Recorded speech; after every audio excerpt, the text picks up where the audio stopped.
सोलापुरामध्ये मी गेल्या साधारणपणे 35 वर्षापासून वृत्तपत्र क्षेत्रामध्ये आहे. सोलापुरामध्ये 16 पूर होते. त्या सगळ्या 16 गावांचे मिळून एक सोलापूर झालेला आहे, म्हणून सोलापूर आहे असं म्हणतात काही जण. काही जणांचं म्हणणं असं की पण आता जर तुम्ही सुरुवातीलाच उल्लेख केला तर सोलापूरकरांचा काय अभिमान असेल ती भाषा आहे.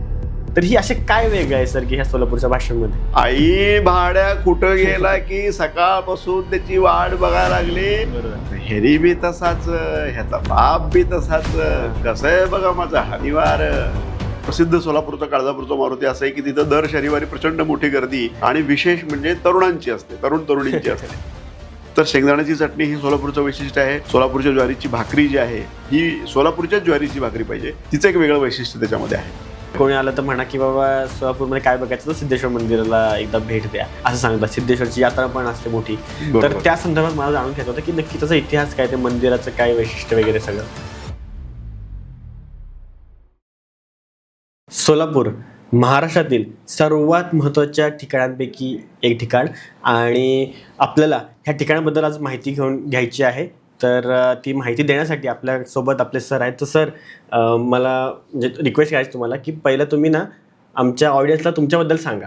नमस्कार, मी रजनीश जोशी आहे. सोलापुरामध्ये मी गेल्या साधारणपणे 35 वर्षापासून वृत्तपत्र क्षेत्रामध्ये आहे. वेगवेगळ्या वर्तमानपत्रांमध्ये मी काम केले. सकाळमध्ये साधारणपणे एक 22-23 वर्ष मी सकाळमध्ये होतो. त्याच्या आधी संचार आणि अन्य वर्तमानपत्रांमध्ये होतो. बरोबर. तर सोलापूरशी संबंधित सगळ्या गोष्टी ज्या आहेत त्या सोलापुरामध्येच माझं जडणघडण झाली. माझा जन्म सोलापुरात झालेला आहे. सोलापुरातल्या दक्षिण कसब्यामध्ये माझं बालपण गेलेलं आहे. त्यामुळे सोलापूरशी संबंधित आणि सोलापूरवरती प्रेम असलेली जी माणसं आहेत तर त्याच्यामध्ये आपला समावेश होऊ शकतो. सोलापूरबद्दल आणि एक म्हणजे अभिमान, सोलापूरचा अभिमान असं ज्याला म्हणतात ना, तर तो सोलापूरचा अभिमान. बरोबर. सोलापूरच्या अभिमानाबद्दल सांगायचा मुद्दा असा आहे की सोलापूरचा अभिमान असलेली जी व्यक्ती आहे ती जगाच्या पाठीवर कुठे जरी गेली तरी सुद्धा तिथून ती सोलापुरी बोलीमध्येच बोलते. ओके. काय करायला बे, ही सोलापूरची एक बोली आहे, त्याबद्दल आपण नंतर बोलूया. टोनवरनच समजते. बरोबर. पण ह्या सोलापूरबद्दल जर सर बघायचं झालं ना तर मी असं वाचलं होतं की ह्या शोलापूर पण म्हणायचे, म्हणजे प्रत्येक गावाच्या नावाचा एक इतिहास असतो. जसं मी महाडचा आहे तर महाडचा एक नावाचा इतिहास आहे, तसं काय सोलापूरच्या नावाचा इतिहास आहे का? आहे ना. सोलापूरच्या नावाच्या इतिहासासंदर्भामध्ये वेगवेगळे मुद्दे येतात त्याच्यामध्ये. त्याच्यात काही जणांचं म्हणणं असं आहे की सोलापुरामध्ये 16 पूर होते, म्हणजे वेगवेगळी गावं होती. त्या सगळ्या 16 गावांचे मिळून एक सोलापूर झालेलं आहे, म्हणून सोलापूर आहे असं म्हणतात काही जण. काही जणांचं म्हणणं असं आहे की सोंदलगी हे जे नाव आहे, बरोबर, तर सोलापुरामध्ये कन्नड, तेलुगू, उर्दू, हिंदी या सगळ्या लोकांचा समावेश त्याच्यामध्ये आहे लोकांचा. त्यातलं सोंदलगी जे गाव आहे ते नाव जे आहे ते कन्नड याच्यामधलं आहे आणि मग सोंदलगीचा अपभ्रंश होऊन ते सोलापूर झालेलं आहे. अशाही पद्धतीचा एक चर्चेचा प्रवाद आहे. गॅझेटियरमध्ये मात्र सोलापूरचं जे गॅझेटियर आहे त्याच्यामध्ये मात्र 16 पूर जे आहेत त्या 16 पुरांचा उल्लेख केला आहे, पण त्यात असं स्पष्टपणे म्हटलेलं नाही की ही 16 पूर आहेत म्हणून सोलापूर नाव पडलेलं आहे. पण ती 16 पूर कुठले आहेत तर त्याच्यामध्ये आदिलपूर म्हणून एक आहे. आता आदिलपूर हे जे नाव पडलेलं आहे तर आदिलपूर हे नाव पडायचं कारण म्हणजे सोलापुरामध्ये आदिला नदी आहे. आता गमतीचा भाग असा आहे की मुंबईमध्ये जशी मिठी नदी आहे किंवा आपल्या पुण्यामध्ये जशी मुळा मोठा आहे, मुळा आहे, मोठा आहे, त्या भागामध्ये पवना, इंद्रायणी अशा ज्या नद्या आहेत सगळ्या, किंवा पंढरपूरला चंद्रभागा आहे, तशी सोलापूर शहरामधून वाहणारी आदिला नदी होती. त्या आदिला नदीच्या संदर्भामध्ये वेळोवेळी मी लेखन आधीच्या कालखंडामध्ये केलेलं होतंच. तिचा उगम जो होतो तो तुळजापूर तालुक्यामध्ये होतो, माळुंबऱ्याजवळ, आणि तिथून ती नदी तेलगावला, सीना नदीला तिचा संगम होतो. पण या मधल्या कालखंडामध्ये जसं मिठी नदीचं झालं, मुंबईमध्ये मिठी नदीच्या संदर्भात काय झालं तर बांधकामं झाली, शहर वाढत गेलं आणि ते पात्र सगळं जे आहे ते ॲबॉलिश झालं, नष्ट झालं. तसं आदिला नदीचं झालं. माळुंबऱ्यावरून ती नदी इकडं खाली आली आणि सोलापूर शहराच्या परिसरामध्ये आल्यानंतर नदीचं पात्र जे आहे ते ॲबॉलिश झालं, कारण वेगवेगळी बांधकामं जिथं केली गेली, त्याला नाल्याचं स्वरूप आलं त्या नदीच्या प्रवाहाला. लोकांनी काय केलं की त्याच्यामध्ये सगळी घाण टाकणं असेल, सांडपाणी टाकणं असेल, या सगळ्या गोष्टी त्याच्यामध्ये होत गेल्या आणि त्या नदीला नाल्याचं स्वरूप आलं. काही ठिकाणी गॅझेटमध्ये सुद्धा आदिला नाला असाच उल्लेख त्याच्यामध्ये केलेला आहे. परंतु काही ठिकाणी आदिला नदी असं आहे. तर हे आदिलपूर जे आहे त्याच्यातलं, तर ते आदिलपूर त्या आदिला नदीवरनं पडले असण्याची शक्यता वर्तवली जाते. त्याच्यानंतर अहमदपूर आहे, काळजापूर आहे. आता काळजापूर जो आहे त्या काळजापूरमध्ये काळजापूरचा एक मारुती आहे.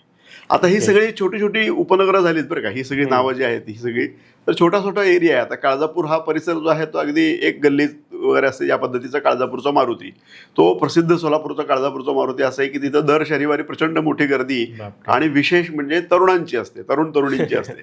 आता मारुती हा ब्रह्मचारी आहे पण तिथं अनेकांचे विवाह जुळतात असा एक प्रवाद आहे त्याच्यामध्ये. तशी चर्चा केली जाते की मारुतीचं दर्शन घेतलं की तुमचा विवाह जुळू शकेल, म्हणून सोलापूरचे सगळे तरुणी तिकडे त्याच्यामध्ये जमा होतात. तर हा अलीकडच्या काळामधला भाग त्याच्यामध्ये आहे. त्याच्यानंतर सोनपूर आहे, वैदकवाडी आहे, चपळदेव आहे, खडारपूर आहे, किंवा आपलं हे खांडेकर वाडा म्हणून एक आहे. त्याच्यानंतर जामदार वाडा आहे, मोहम्मदपूर आहे, राजापूर, शेखपूर, संदलपूर, सोन्नलगी, सोलापूर, फतेपूर अशा वेगवेगळ्या जो परिसर आहे या सगळ्यांचा मिळून एक सोलापूरचा भाग झालाय असं त्याच्यामध्ये म्हटलेलं आहे. आणि ते सगळं मिळून सोलापूर आहे, 16 आहेत म्हणून ते सगळ्यांचं एकत्र म्हणजे सोलापूर असं झालेलं आहे त्याच्यामध्ये. आता यादव काळामध्ये हा सोन्नलगीचा उल्लेख केला गेलेला आहे. सोन्नलगी म्हणजे यादव काळामधला उल्लेख आहे तो. तर मग ते सोन्नलगीचा अपभ्रंश होऊन तो हे झालेला आहे, सोलापूर झाला असं म्हणतात.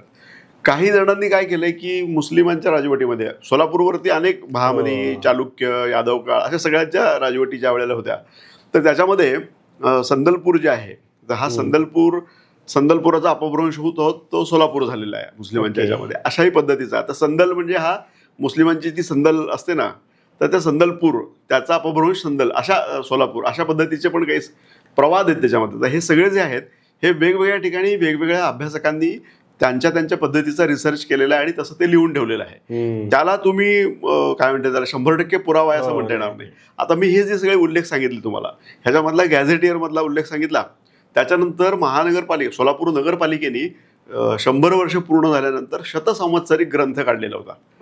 तर त्या ग्रंथामध्ये स्मरणिकेमध्ये या सोलापूरचं नाव सोलापूर कसं पडलेलं आहे त्याविषयीचा उल्लेख त्याच्यामध्ये त्यांनी केलेला आहे. तर तो काही संदर्भ मी आता आपल्याला दिला. त्याच्यानंतर सोलापूरच्या संबंधाने सोलापूर विद्यापीठ असेल, शिवाजी विद्यापीठ असेल, तर भौगोलिकदृष्ट्या ज्याने अभ्यास केलेला आहे असे जे रिसर्चर आहेत संशोधक PhD साठी करणारे त्यांनी ते रिसर्च काही ठिकाणी मांडलेले आहेत. त्याच्यामध्ये सोलापूरचा उल्लेख वेगवेगळ्या पद्धतीने केला. त्यामुळे सोलापूर हे जे नाव आहे, आता तुम्ही सोलापूर म्हणालात तर सोलापूरचा जो भाग आहे तर त्याच्यामध्ये ब्रिटिश लोक काय करायचे, सोलापूरचा उच्चार जो आहे तो सोलापूर असा करायचे. आणि मग त्याच्या संदर्भामध्ये काय आहे तर सोलापूरनी साधारणपणे भारताला स्वातंत्र्य मिळवण्याच्या आधीच 1930च्या कालखंडामध्ये 30-31च्या काळात 3 दिवस सोलापूर स्वतंत्र झालेलं होतं, आधीच केलेलं होतं. तर मग ते शोले जे आहेत ते जे भडकलेलं किंवा ती जी आग आहे ती जी दाहकता आहे आणि आपला देश स्वतंत्र झाला पाहिजे याबद्दलचं जे एक तळमळ जे आहे त्याच्यातून जे शोले भडकलेले आहेत त्याचा तो सोलापूर म्हणजे तो सोलापूर. तर आणि प्रामुख्याने ब्रिटिशांचा उच्चार हा सोलापूर ते करत असत अशा पद्धतीनं चर्चा त्याची केली जाते. तर असे वेगवेगळे त्याच्यामधले चर्चेचे भाग त्या सोलापूरच्या इतिहासाबद्दल, नावाच्या इतिहासाबद्दल आपल्याला सांगता येतील. खरंच म्हणजे खूप इंटरेस्टिंग आहे. आणि तसं बरेच म्हणजे जागी असतंच की जसं एका नावाचे वेगवेगळे अर्थ. साताराचा पॉडकास्ट केला तिथं साताराचे की सातारा आहेत, सप्तऋषीचं मंदिर आहे, अशा वेगवेगळ्या गोष्टींनी ते नाव बनतं. पण कोण सांगू शकत नाही एक्झॅक्ट की काय आहे नेमकं काय. बरोबर नाही. आणि बऱ्याचदा काय होतं की नंतर कसं आहे की नावं बदलत जातात. आत्ताच अगदी उदाहरण जर रिसेंट द्यायचं झालं तर इस्लामपूरचं ईश्वरपूर केलेलं आहे किंवा अहमदनगरचं अहिल्यानगर केलेलं आहे. त्यामुळे अशा पद्धतीने नावं पण बदलत जातात त्याच्यामध्ये की राजवट बदलली की त्या पद्धतीचे बदल होत जातात. बरोबर. पण आता जसं तुम्ही सुरुवातीलाच उल्लेख केलात की म्हणजे जर सोलापूरकरांचा काय अभिमान असेल तर नो डाऊट ती भाषा आहे की प्रत्येकाला वाटतं की सोलापूरची भाषा, जो सोलापूरचा व्यक्ती त्याला अभिमान वाटतो की ही माझी भाषा आणि माझा टोन आहे आणि मला तो सगळ्यांसमोर मांडायचा आहे. तर ही असे काय वेगळं आहे सर की ह्या सोलापूरच्या भाषेमध्ये? अगदी छान प्रश्न तुम्ही विचारलेला आहे. ह्याच्यामध्ये सोलापुरी बोली, आता माझा पण आता ह्याच्यामध्ये असा एक माझा पण एक हेल आला आता ह्याच्यामध्ये. तर सोलापूरच्या सगळ्या तरुणांमध्ये आणि एकूणच लोकांमध्ये बोलण्यामध्ये एक हेल आहे. तो म्हणजे आणि बे हा शब्द त्याच्यामध्ये आहे. आता आम्ही मध्यंतरी एक असा रिसर्चचा उद्योग वर्तमानपत्र म्हणून सुरू केलेलं होतं की बे हा शब्द आला कुठून.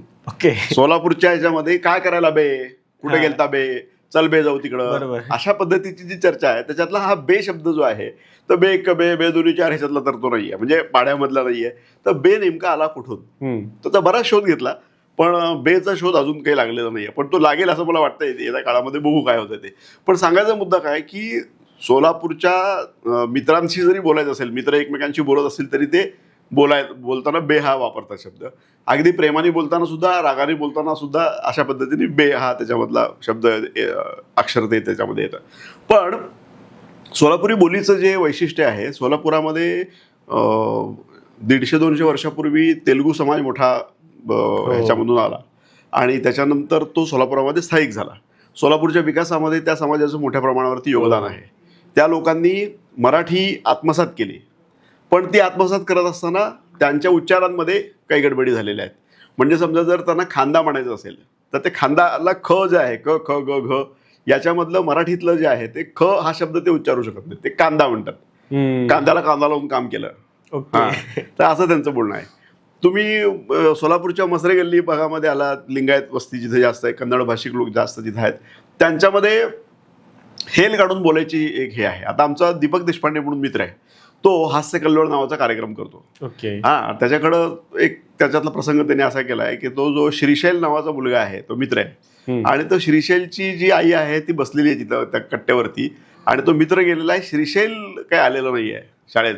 तर हा त्याला विचारायला, आईला विचारतोय की बाबा श्रीशैल कुठे गेला.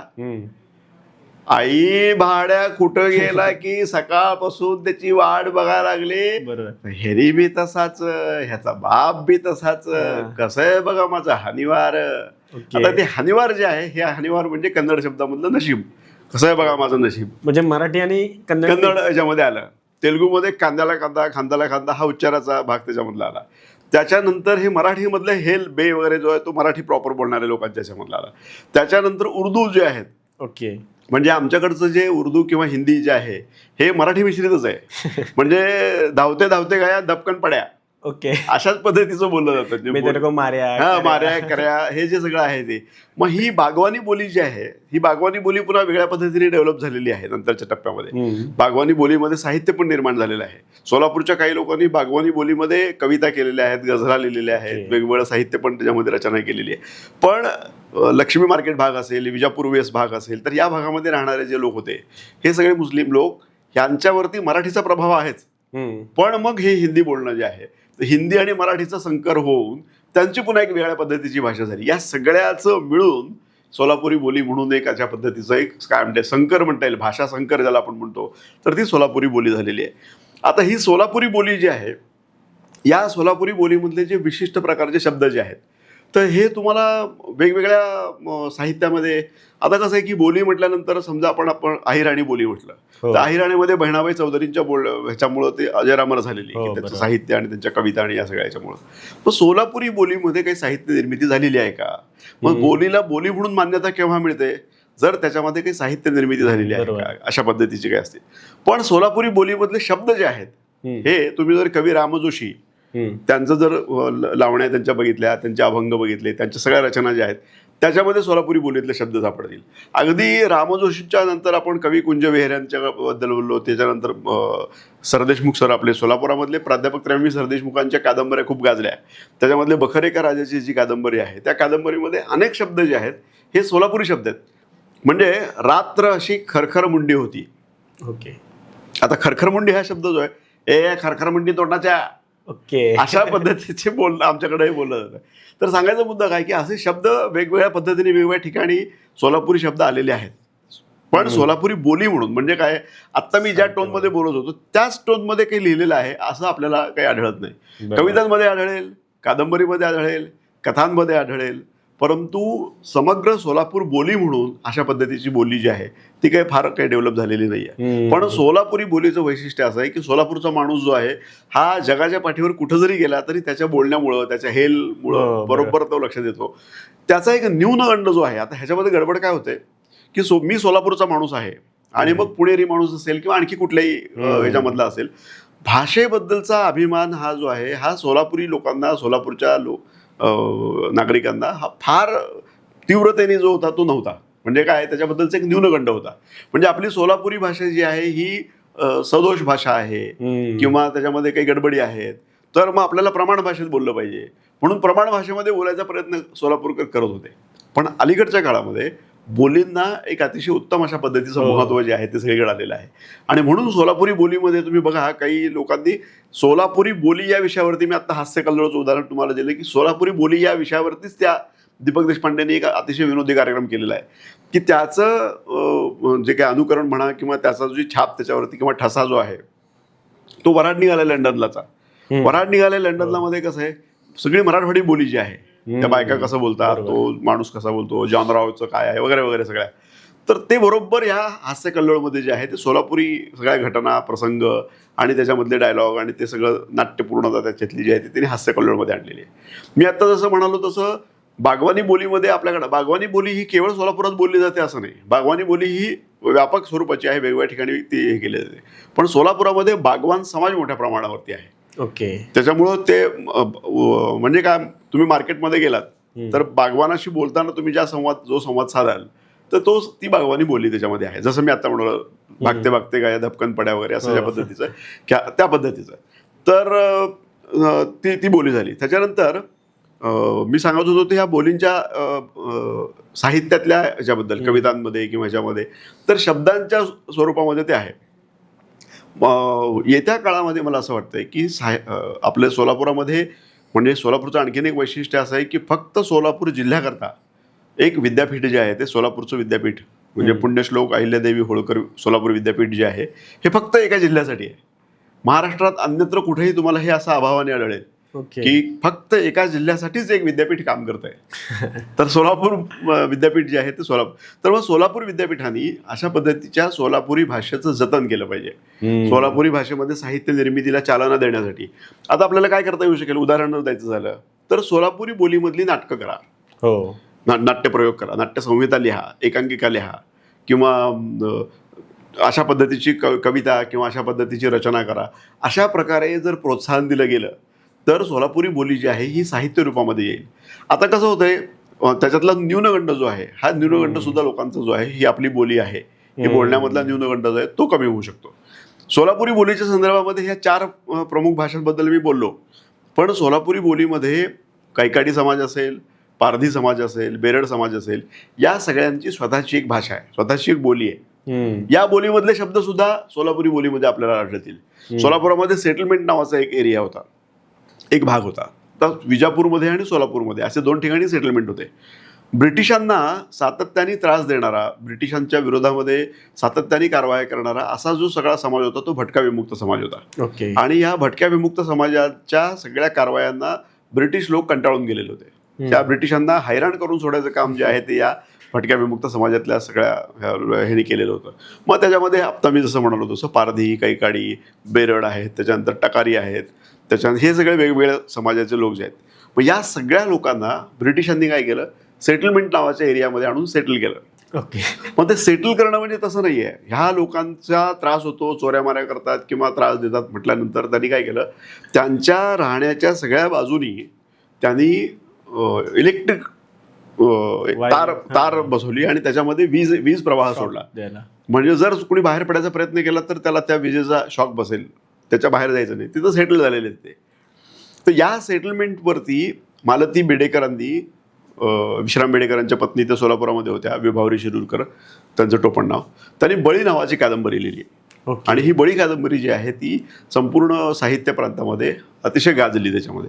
त्याच्यातला जो टकारी समाजाचा, टकारी भामटा समाजाचा एक जो नेता नायक आहे त्याचा, तर तो नायक तिथल्या भीमराव जाधव नावाच्या एका प्रत्यक्ष काम करणाऱ्या कार्यकर्त्याच्या जीवनावरूनच तयार केलं त्यांनी. ते ह्या सगळ्या किस्से सगळे त्यांनी ऐकले सेटलमेंटमधले आणि त्याच्यावरून ती बळी नावाची कादंबरी त्यांनी लिहिली.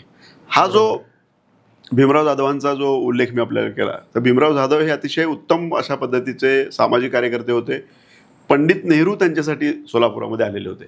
तर या समाजाच्या उन्नतीसाठी, प्रगतीसाठी त्यांनी जे प्रयत्न केले भीमराव जाधवांनी, तर त्यांच्यासाठी ते खास सोलापुरामध्ये आले पंडित जवाहरलाल नेहरू. आणि त्यांचा एकूण ह्याच्यानंतर ते महापौर पण झाले. भीमराव जाधव सोलापूरचे महापौर झाले. काटेरी कुंपणाआड म्हणून त्यांचं एक आत्मचरित्र आहे. त्या आत्मचरित्रामध्ये त्यांनी त्यांची सगळी विकास कसा झाला, डेव्हलपमेंट कशी झाली आणि नंतरच्या टप्प्यामध्ये सेटलमेंटमधनं बाहेर पडल्यानंतर सुद्धा या समाजाची सस्यहोलपट कशी झाली, स्वातंत्र्य मिळाल्यानंतर सुद्धा खऱ्या अर्थानं स्वातंत्र्य या सगळ्या भटक्या विमुक्तांना मिळालेलं आहे का, याबद्दलचं विवेचन जे आहे त्यांनी त्या पुस्तकामध्ये त्यांनी केलेलं आहे त्याच्यामध्ये.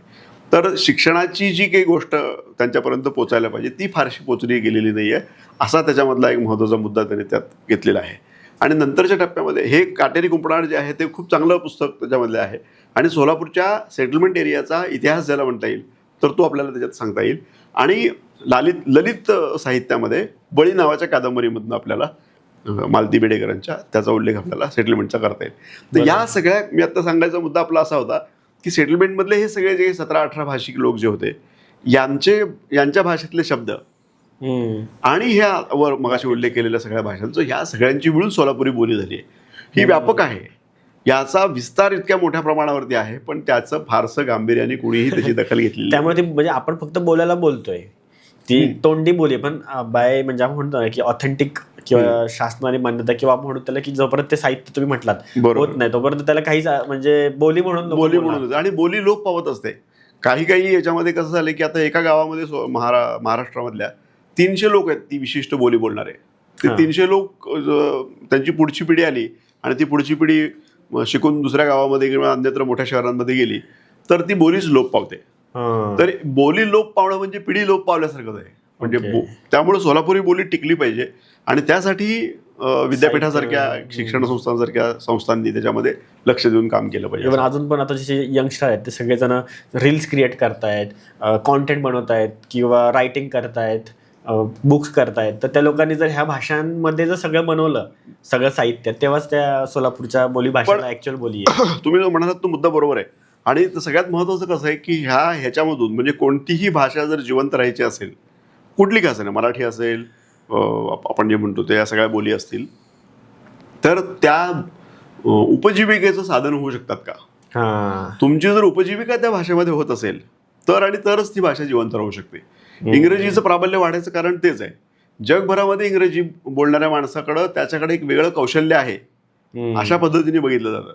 म्हणजे एखाद्या कलावंताकडं नृत्याची कला असेल, एखाद्याकडं अभिनयाची कला असेल, तर ही कला कौशल्य म्हणून जशी बघितली जाते तसं इंग्रजी ही भाषा कौशल्य म्हणून बघितली जाते. भाषा म्हणून त्याला फारसं महत्व नाही, तर ते कौशल्यामध्ये रूपांतरित आहे. म्हणजे एखादा माणूस इंग्रजीमध्ये बोलायला लागला की त्याच्याकडे वेगळ्या आधाराने बघितलं स्पीकिंग स्किल, याचे स्पीकिंग स्किल त्याच्यामधलं. हा जो प्रकार आहे तो जर या मराठीमध्ये आला, या बोलींमध्ये आला, तर मग उपजीविकेचं साधन, मग कुठलं उपजीविकेचं साधन कसं होईल? आता आमचं फील्ड जे आहे वर्तमानपत्रांचं, तर आम्हाला मराठी वर्तमानपत्रात काम करायचं तर मराठी उत्तम पद्धतीने आलं पाहिजे. मराठीचे सगळे आरोह अवरोह त्याचे काय सगळ्या ज्या गोष्टी आहेत त्याच्यामधल्या बाराखडीपासून ते सगळ्या व्याकरणापर्यंतच्या सगळ्या गोष्टी त्याचं तर नॉलेज पाहिजेच त्याच्यामध्ये. ती लिहिता चांगलं आलं पाहिजे, त्याच्यातलं लालित्य पूर्ण पद्धतीने लिहिता आलं पाहिजे. शिवाय बातमीचं स्वरूप जे आहे ते बातमीच्या स्वरूपाच्या विशिष्ट पठडीमध्ये पण लिहिता आलं पाहिजे. असे वेगवेगळे प्रकार त्याच्यामध्ये आहेत. तर हे मराठी भाषेवरती तुमचं प्रभुत्व जर असेल तर तुम्ही मराठी भाषा, आता मराठी का टिकायला लागली किंवा टिकते अशामध्ये, आता हे माझे मध्ये जे शब्द येणार आहेत टिका लागली वगैरे जे आहेत ते सोलापुरी बोलीतलेच आहेत. त्यामुळे मधनं जर तुम्हाला असं वाटलं की हा असा का बोलतो तर मी सोलापुरी असल्यामुळं या पद्धतीचं बोलणार. सांगायचा मुद्दा माझा असा आहे की उपजीविकेचं साधन त्याच्यामध्ये झालं पाहिजे. वर्तमानपत्र हा एक त्यातला मुद्दा झाला. आकाशवाणी केंद्र जे आहेत की त्याच्यामध्ये निवेदक जे आहेत, बोलणारे उद्घोषक जे आहेत, तर त्यांच्या उद्घोषणा ज्या आहेत त्याच्यामुळं त्यांचं बोलणं जे आहे तर त्याच्यातून त्यांना पैसे मिळतात, पगार मिळतो आणि त्यांची उपजीविका त्याच्यातून साधली जाते. अशी वेगवेगळी क्षेत्र ही भाषेसाठी जर उघडली गेली तर मग याच्यामध्ये, पण दुर्दैवाने काय होतंय, मराठी भाषेकडं तरुण मुलं जी आहेत ही काही फार गांभीर्याने बघत नाहीत. म्हणजे विद्यापीठामध्ये सुद्धा मराठी विभागामध्ये अगदी बोटावरती मोजण्या इतके विद्यार्थी मराठी किंवा भाषेच्या याच्यामध्ये सहभाग घेतात आणि आपला प्रवेश घेतात. इंग्रजीकडे मोठ्या प्रमाणावर कल आहे. भाषा आणि वाङ्मय संकुलामध्ये आपल्याला प्राधान्याने इंग्रजी किंवा हिंदी या भाषांकडं प्रवेश जास्त असल्याचं लक्षात येईल. पण अशा पद्धतीच्या प्राकृत भाषा, संस्कृत भाषा किंवा आपली ही पाली भाषा किंवा मराठी भाषा याच्यामधल्या विद्यार्थ्यांची संख्या कमी आहे. मग मराठी शिकवणारे प्राध्यापक कमी होतात. मग उपजीविकेचं साधन काय आहे तर प्राध्यापक होतो, शिक्षक होतो, तर ह्या लोकांना काहीतरी त्याच्यातनं वेतन मिळतं आणि त्यांची उपजीविका साधू शकते. त्यामुळं त्या भाषांमध्ये सेवा जी आहे, उपजीविका जर साधता आली तर त्या भाषेचा विकास मोठ्या प्रमाणावरती होऊ शकतो. खरं तर सर आता हा जो पॉडकास्ट आपला होतोय त्या पॉडकास्ट पर्यंत माझं सोलापूरला येणं फक्त एकदाच झालेलं आहे. बरं तर मला सगळ्या खूप म्हणजे मस्त वाटतं आणि मी स्वतः एकदा तरी आलं म्हणून मला आयडिया आहे की बरं. कसं काय गोष्टी बघितल्या. तर मला ना तिथे आल्यावर एका फ्रेंडकडे आलो होतो, माझ्या मैत्रिणीकडे. तर तिने मला सांगितलं की आमचं सोलापूरचं फूड आहे ना ते खूप भारी आहे. गेले गेले तिने मला हॉटेलमध्ये घेऊन गेले आणि मग ते काय शेंगदाण्याची वगैरे चटणी वगैरे वगैरे सगळ्या गोष्टी होत्या. मग ते खूप थोडंसं वेगळं वाटलं मला फूड. म्हणजे आमच्या कोकणामध्ये भेटत तसं त्यापेक्षा थोडंसं वेगळं होतं ते. तर मग असं काय स्पेशल आहे की म्हणजे लोकांना वाटतं सोलापूरच्या की अरे आमचं फूड खूप भारी आहे? येस, सोलापूरची खाद्ययात्रा जी आहे ना ती अतिशय काय म्हणतात रसपूर्ण अशा पद्धतीची आहे. म्हणजे जिव्हा लवल्य असा शब्दप्रयोग जो आहे ना तो सोलापूरच्या खाद्य यात्रेमध्ये आपल्याला तो हे करता येईल. वसंत बापट, कविवर्य वसंत बापट सोलापुरामध्ये आलेले होते आणि त्यांना एका हॉटेलमध्ये ह्याला नेलं, जेवण भोजनासाठी नेलं. तर भोजनासाठी नेल्यानंतर काय झालं की तिथं भाकरी ठेवली, ज्वारीची भाकरी आणि शेंगदाण्याची चटणी, दही असा बाकीचा सगळा मेनू, पुन्हा पातळ भाजी. आमच्याकडं जी भाजी हे केली जाते ती गरगट्टा म्हणतात, त्याला गरगट्टा हा शब्द आहे.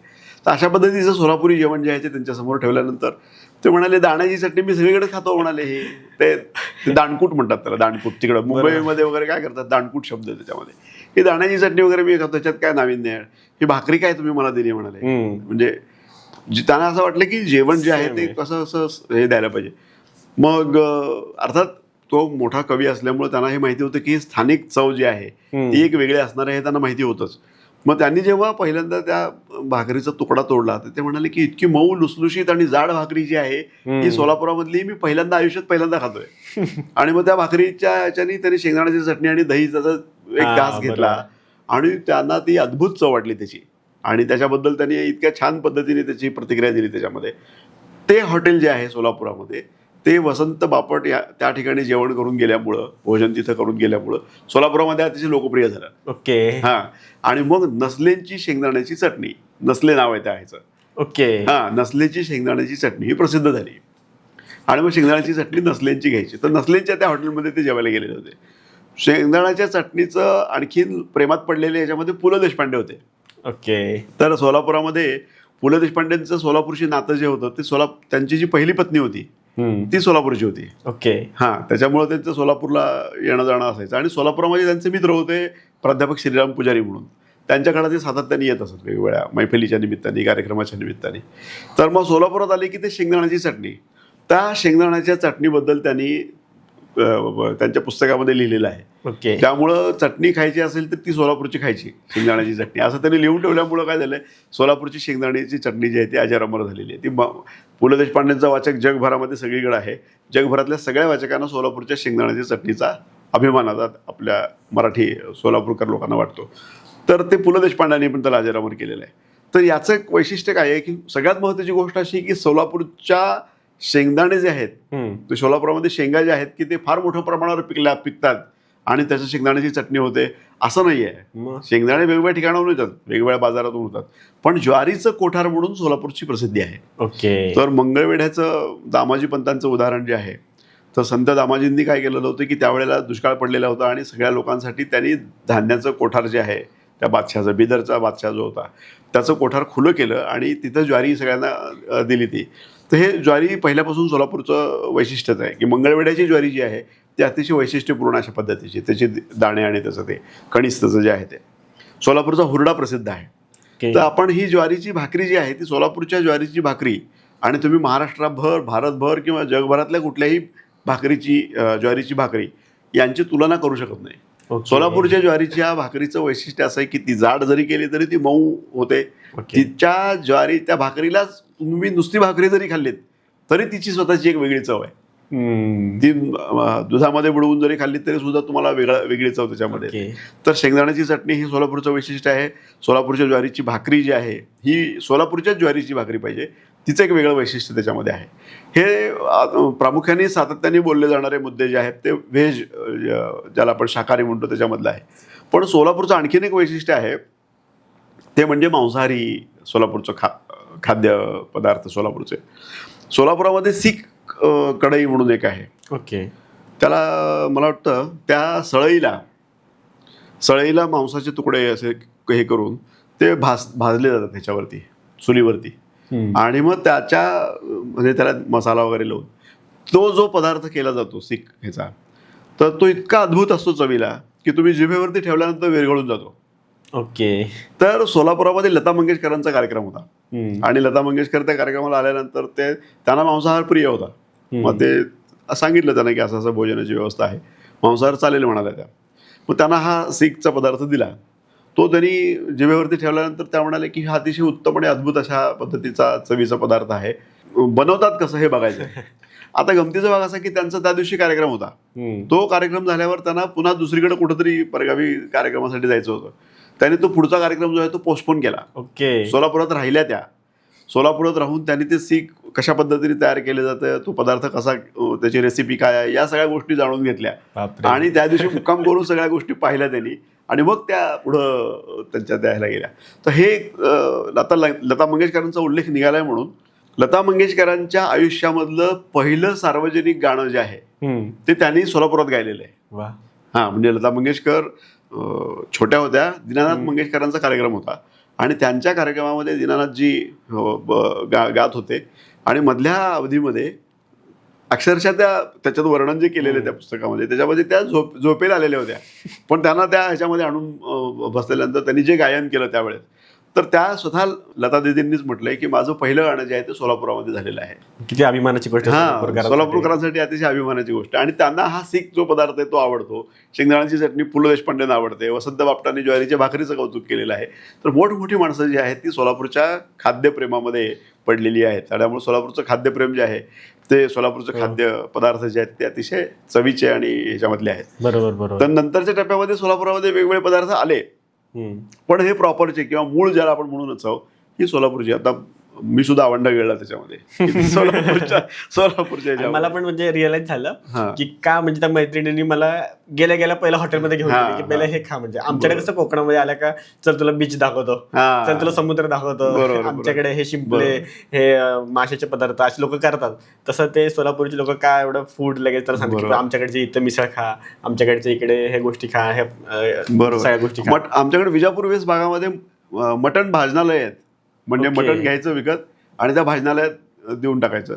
ते स्वतः तयार करतात. तुम्हाला ज्या पद्धतीचं मटण हवं आहे त्या पद्धतीचं मटण तयार करून तुम्हाला तिथेच बसून सुद्धा खायची सोय आहे. भाकरी पण करून देतात आणि मटण रस्सा भाकरी कुस्करून खाणं हा जो मुद्दा आहे तो मटणाच्या संदर्भामधला आहे. शाकाहारी सोलापुरामध्ये मटणाचा अभिमान असलेले लोक जसे आहेत तसे शाकाहारीचा अभिमान असलेले लोक सुद्धा आहेत. म्हणजे शाकाहारी विरुद्ध मांसाहारी असा प्रकार सोलापुरामध्ये नाही आहे. कारण तेलुगू समाज जो आहे तो दोन्ही पण आहे. म्हणजे सोलापुरामध्ये जो समाज आला त्याच्यामध्ये शाकाहारी तेलुगू बांधव पण आहेत आणि मांसाहारी पण तेलुगू बांधव आहेत. तर मांसाहारी जास्त मोठ्या प्रमाणावरती आहे. पण जर तुम्ही कन्नड आणि लिंगायत समाज जो आहे तो प्रामुख्याने शाकाहारी याच्यामधला आहे. म्हणजे जी मी म्हणालो ती गरगट्टाची जी भाजी आहे ती पातळ भाजी ज्याला म्हणतात, तर ती त्याच्यामधली आळूची भाजी असेल किंवा अजून वेगळ्या पालकाची भाजी असेल तर ती पातळ भाजी त्याची. पातळ भाजी हे सुद्धा सोलापूरचं वैशिष्ट्य आहे. त्याच्यामध्ये शेंगदाणे टाकलेले असतात आणि ते शेंगदाणे त्या भाजीमध्ये शिजल्यानंतर तो जो ती जी चव त्याची लागते ती नुसता एक शेंगदाणा त्यातला जरी काढून तुम्ही खाल्लात त्या भाजीतला तर तो तोंडामध्ये असा छान फुटतो तो. आणि तो एक चांगला वेगळा पदार्थ पातळ भाजीचा गरगट्टा भाजीचा जो आहे तो त्याच्यामध्ये आहे. तर हे पण सोलापूरचं वैशिष्ट्य आहे. सोलापुरामध्ये दही ताक आणि दूध या पण गोष्टी ज्या आहेत त्या मोठ्या प्रमाणावरती चांगल्या हे चर्चेतल्या आहेत. सोलापूरमध्ये दुधाचाच बाजार होता. म्हणजे आता ह्याच्यामध्ये आपल्या आजोबा गणपती परिसर सोलापूरचा जो आहे त्या परिसरामध्ये दुधाचा बाजार भरत असे आणि ग्रामीण भागामधून येणारे सगळे जे गवळी लोक होते तर ते दूध त्यांचं जे असायचं ते विकायचं तिथं. मग ते दूध विकण्यासाठी त्या दुधाचं फॅट किती आहे किंवा दूध किती सकस आहे या संदर्भामधल्या टेस्ट सुद्धा तिथं ते दाखवत असत आणि मग लोक त्यांच्याकडून दूध घेतात. असा दुधाचा बाजार जो आहे हा सुद्धा सोलापूरचं एक वैशिष्ट्य असलेला भाग आहे. आता हा सगळा भाग जो आहे तो गर्दीचा झाल्यामुळं तो दुधाचा बाजार जो आहे तो होम मैदानावरती शिफ्ट केलेला आहे त्यांनी आता. त्यामुळे होम मैदान मोठं असल्यामुळे त्या परिसरामध्ये जो दुधाचा बाजार गेलाय. तर मला असं वाटत नाही की महाराष्ट्रामध्ये अन्यत्र कुठं एखाद दुसऱ्या ठिकाणी असू शकेल ते, पण केवळ दुधाचा बाजार जो आहे तो वेगवेगळ्या पद्धतीचं दूध जे आहे तर ते आपल्याला सोलापूरचंही मिळू शकतं. त्यामुळे दुधाचे पदार्थ आहेत. ताक सोलापूरचं जे आहे ते ताक सुद्धा आमच्याकडं ताकाची पण म्हणजे डेअरीमध्ये ताक दिलं जातं खास मठ्ठा ताक जे आहे तर ताक सुद्धा सोलापूरचं वैशिष्ट्यपूर्ण असं आहे. त्यामुळे दुग्धजन्य पदार्थ सोलापूरचे हे वैशिष्ट्यपूर्ण असे आहेत. सोलापुरामध्ये म्हशी म्हणजे म्हशींचं दूध जे आहे हे जे दूध मी म्हणालो बाजारामधलं तर म्हशीचं दूध त्याच्यामध्ये हे आहे. तर असा दुधाच्या ह्याच्यामधलं सोलापूरची वैशिष्ट्य आहेत. खाद्यपदार्थामध्ये शाकाहारी आहे, मांसाहारी आहे. हे असं संपूर्ण सोलापूरचं खाद्यजीवन जे आहे अतिशय समृद्ध आणि याच्यात आहे. बरोबर. सोलापुरामध्ये वेगवेगळ्या नद्या ज्या आहेत जवळपासच्या पूर्वी त्या नद्यांमध्ये मासे मिळत असत. तर गोड्या पाण्यामधले मासे हे सुद्धा सोलापूरचं वैशिष्ट्य त्याच्यामध्ये असायचे. ते मोठे मासे तिथले पकडून आणायचे आणि त्याच्यामध्ये हे करायचं. सोलापुरामध्ये काही तलावांमध्ये सुद्धा मासे हे सोडले जायचे आणि ते माशांची बीजं सोडली जायची आणि मग मासे मिळायचे. तर त्याच्यातनं सुद्धा हे करणारे मोठे आपले मासेमारी करणारे लोक जे होते तर वेगळे मासे हे सुद्धा सोलापूरचं वैशिष्ट्य आहे त्याच्यामध्ये. त्याच्यानंतर आता उजनी धरण मोठं सोलापूरसाठी झालेलं जे आहे 1980 साली तर त्यामध्ये सुद्धा मासेमारी करणारा मच्छीमार बांधव मोठ्या प्रमाणावरती आहे. तुम्हाला सोलापूरच्या मच्छीमाराच्या ह्याच्या संदर्भामधलं जर वैशिष्ट्यपूर्ण उदाहरण पाहिजे असेल तर तो सैराट सिनेमामध्ये तो जो नायक आहे त्याचा तो ह्याच्यामध्ये गेलेला असतो मासे पकडायला. ओके. तो उजनी धरणाचा भाग आहे. तो उजनी धरणाचं पाणी येते आणि ती आरची आली रे म्हणून ओरडतो ना तो जो उडी मारतो तर ते जे पाणी आहे ते सगळं उजनी धरणाचं पाणी आहे. तर तिथलं ते शूटिंग आहे. नागराज मंजुळे यांनी तो सिनेमा दिग्दर्शित केलेला आहे. तो करमाळा तालुक्यातला सोलापूरच्या ह्याच्यातला आहे. मस्त. तर असं ते सगळं सोलापूरचं वैशिष्ट्य आहे. बरोबर. म्हणजे खूप भारी आणि बरं झालं तुम्ही ते क्लिअर केलं की फक्त नॉनव्हेज नाही तर व्हेज पण दोघांसाठी आहे. कारण मी पण स्वतः प्युअर व्हेज मला वाटलं की अरे आपल्यासाठी काय आहे की नाही. तुम्ही गेल्या जे खाल्लं ते सगळं हे सोलापूरचं मूळ वैशिष्ट्य आहेच. शेंगदाण्याची चटणी भाकरी हा मूळ वैशिष्ट्याचा भाग आहे. आणि मग आता आपण फूड बद्दल बघितलं पण अजून म्हणजे इव्हन माझ्या घरी पण जे चादर वगैरे असते त्यावर सोलापूर म्हणून लिहिलेलं असतं. तर मग हे जे पूर्वी मिल्स वगैरे होत्या ह्या सोलापूरमध्ये फार फेमस होत्या का? होय. सोलापुरामध्ये आता कसं सोलापूर हे गिरणगाव म्हणूनच ओळखलं जातं. म्हणजे सोलापूरची ओळख जी आहे ती गिरणगाव अशीच आहे.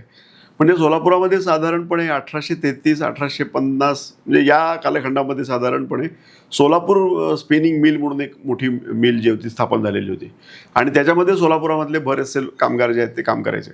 तिथं निळ्या रंगाचं कापड जे आहे ते मोठ्या प्रमाणावरती तयार केलं. त्याचा कापडाची निर्मिती ती निळीच व्हायची. निळच कापड तिथे यायचं. त्यामुळे नीळ सोलापूरची नीळ प्रसिद्ध असं जे म्हटलं जातं ते त्या अर्थाने ज्याला इंडिगो कलर आपण म्हणतो ना इंडिगो वगैरे तर त्या पद्धतीचा तो रंग त्याच्यामध्ये आहे. तर ती सोलापूर मिल त्याला जुनी मिल म्हणून ओळखलं जातं. त्या जुनी मिल नंतर लक्ष्मी विष्णू मिल आहे. त्याच्यानंतर लक्ष्मी विष्णू हे नाव जे आहे तर लक्ष्मी मिल वेगळी आणि विष्णू मिल वेगळी. त्याला लक्ष्मी विष्णू असं कॉमन नाव त्याच्यामध्ये आहे. कवी कुंज विहारी जे होते सोलापूरचे भेटेने 9 महिन्यांनी लिहिणारे ते लक्ष्मी विष्णू मिलमध्ये काम करत असत. किंवा ज्यांची बाग फुलून आली त्यांनी 2 फुले द्यावीत म्हणून जी एक अतिशय प्रसिद्ध अशा पद्धतीची प्रार्थना जी आहे ती लिहिणारे दत्ता हलजीकर ते सुद्धा त्या मिलमध्ये काम करत असत. तर ती लक्ष्मी विष्णू मिल माधवराव आपटेंची होती ती. तर ती पण मोठ्या प्रमाणावरती तिथं झालं. नरसिंगगिरीजी मिल म्हणून एक सोलापूरची मिल होती.